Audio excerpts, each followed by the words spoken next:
Assalomu alaykum qadrdonlar. Bugungi mashqlarimiz yurib sog'lom bo'lish. To'g'ri, yurib sog'lom bo'lish oldindan bor. Lekin to'g'ri yurib sog'lom bo'lish boshqacha gap ekan-da. Mana soldatlarga ko'pincha mana bunday mashq yurish o'rgatishgan. Bu unchalik to'g'ri emas ekan deyishyapti hozir. Mutaxassislar. To'g'ri yurishda shu yuryapmizmi mana qo'llar mana shu to'g'riga borib kelish kerak ekan. Mana shu to'g'ri yurib nima qilsak, mana shuni o'zi bilan ham ana shu belda qiyshayishlar bo'lsa, umurtqada qiyshayishlar bo'lsa, ana shu bilan ham yaxshi bo'lishi mumkin. Bunga to'g'ri oldin chigil yozda mashqlar qilinadi. Lekin yurganda mana shuni o'rganish kerak. To'g'ri yurishga. To'g'ri. Har bir yurganda mana masalan bu ketganda bunday ketgan mana shunday. Iloji bo'lsa qadamni kattaroq tashlang. Bunga bir sinab kirib bunga odatlaningda, ana to'g'ri ana harakat qilib qadamni kattaroq tashlab turing. Ayster ma'noda girjasi borlarim yaxshi ketishi osonroq. Keyin mana zinaga chiqsa, zinaga bu yoqqa ko'rsatib bu tomonga o'tib ko'rsatdim. Mana zinaga chiqishimizda ham to'g'ri chiqib o'rganish kerak, mana shu to'g'ri qadamni. 100-etajga chiqib to'g'ri. Keyin tushganda ham mana oyoq to'g'ri tushsin. Mana to'g'ri tushsin. Bu tomonga o'tganda ko'rsatdim. Nima uchun men nima qilyapman? Ko'pincha bizlar chiqishda to'g'riroq chiqishimiz mumkin.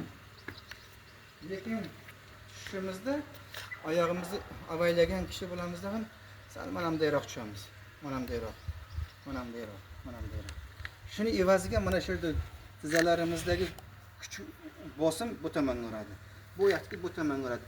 Mana shunday ko'proq yuqori tashlayotganlar chiqib tushavergandan keyin tizzavrab paydo bo'ladi. Mana qarang, o'z oddiy narsalardan paydo bo'lib keladi-da. Agar yuki bilan shunaqangi bir og'irroq setka, ikkita qo'lda setka bilan tushib kelayotgan bo'lsa, o'ylab ko'ring, qanchalik oyoqqa og'irlik tushadi mana shunaqangi. Asta-asta tushyapman deb o'ylaydi. O'zini amaylagan kishi bo'lar, lekin oyoqda og'ritib qo'yadi. Mana shundan e'tibor bo'lingizlar, mana shunga e'tibor bo'lingizlar. Chiqqanda ham mayli, qo'lingizda yukingiz bo'lsa ham, faqat to'g'ri chiqing, 100 qavatga bo'lsa ham to'g'ri. Tushganda ham mana shuni o'rganing. Mana kasalliklar oddiy holatlardan kelib chiqadi. Hech qachon mana shunaqangi qiyshayib turib, mana bunaqangi qilib chiqish harakat qilmayman.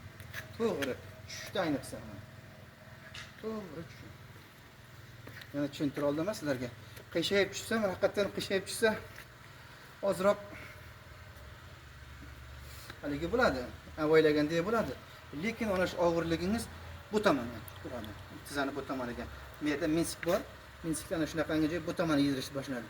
Bu har kuni ko'p tushavergan sari yetilib ketaverar ekan.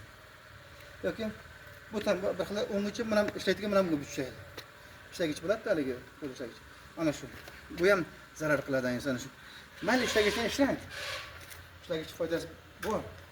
Faqat oyoqni to'g'ri qo'yib turgan. Ana shu, ana shunday.